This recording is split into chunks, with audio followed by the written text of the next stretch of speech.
This was supposed to be an easy arrest. Two officers lied, planted evidence, and sent an innocent man to jail. Then the truth came out in court. It starts like any other night. A stretch of highway, flashing red and blue lights in the mirror. The kind of stop that happens every day in America.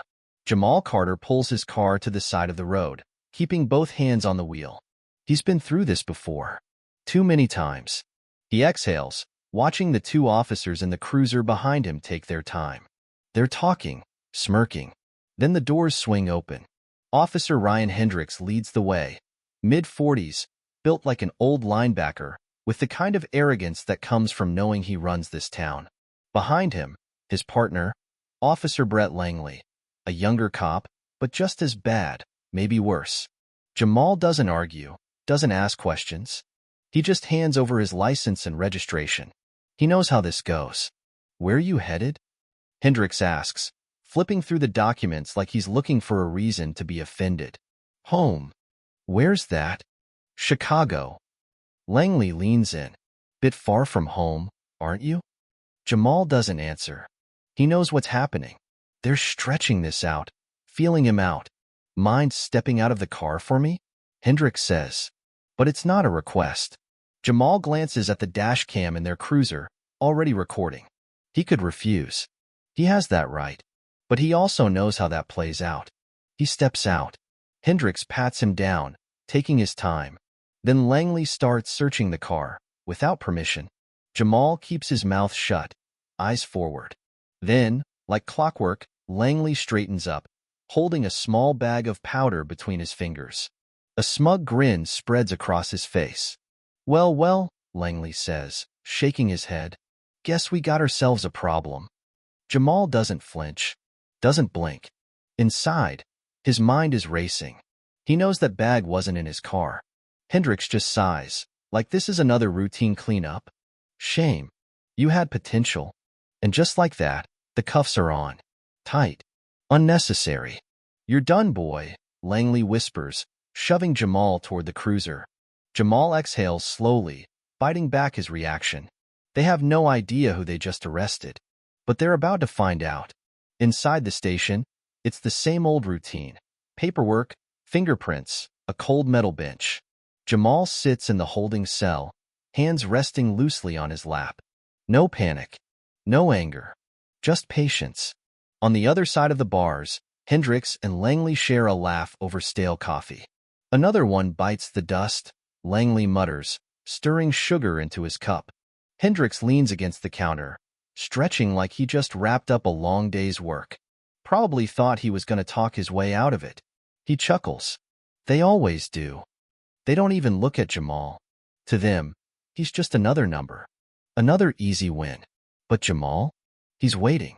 His lawyer arrives within the hour, faster than expected.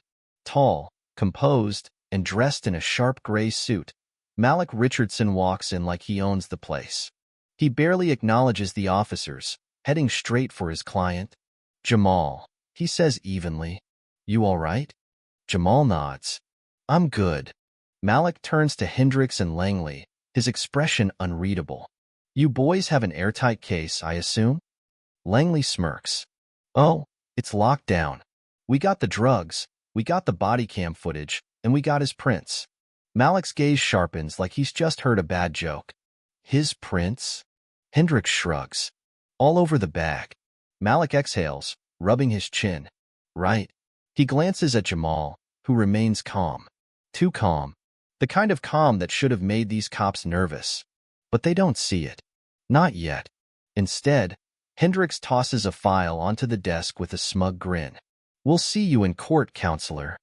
Malik picks up the folder, flipping through it casually before shutting it with a soft thud. Then, with a final glance at Jamal, he nods. It's about to get real interesting. The courtroom is packed. Reporters fill the back rows, cameras flashing outside the doors. The media picked up the case overnight. Another drug bust in Ohio. Just another headline. Hendricks and Langley sit at the prosecution's table, straight-backed, confident. It's their word against his. Open and shut. Jamal sits beside Malik, still calm. Almost bored. The prosecutor, Allison Graves, a sharp but overworked attorney, steps forward. Your Honor, she begins, the state will prove that on the night in question, the defendant, Jamal Carter, was in possession of an illegal substance with intent to distribute. She paces, holding up a plastic evidence bag. These drugs were found in his vehicle, and his fingerprints were all over the bag. The arresting officers, both highly respected, will testify to what they witnessed. Langley smirks. Hendricks folds his arms. The judge nods. Proceed. Hendricks is the first to take the stand. His voice is steady, rehearsed. It was a routine stop.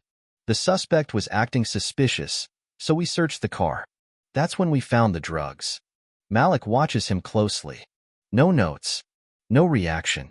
The prosecutor keeps it moving. And did the suspect resist? Hendricks shakes his head. No, but he knew he was caught. That's why he didn't fight back. Malik tilts his head. Interesting choice of words. Langley takes the stand next. He leans in, cocky, speaking directly to the jury. I've been in law enforcement for 8 years, and I know a guilty man when I see one. Malik lets out a quiet chuckle, just loud enough for Langley to hear. The prosecutor frowns. Something funny, Mr. Richardson? Malik leans back, smiling. No, no. Please, continue. Langley squares his jaw. Absolutely. From the moment I found it to the moment it was logged in. Malik finally sits forward. His turn.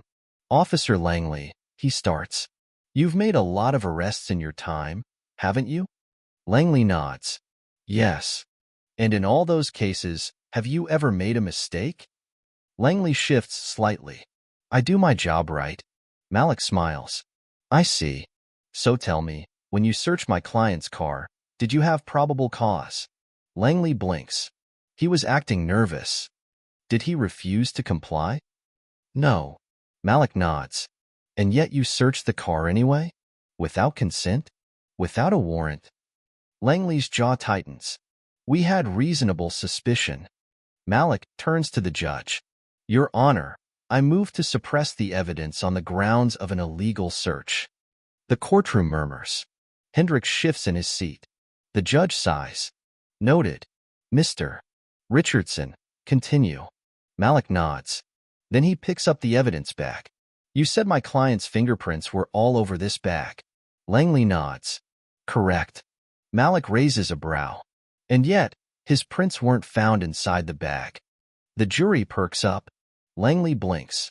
And just like that, everything starts to unravel.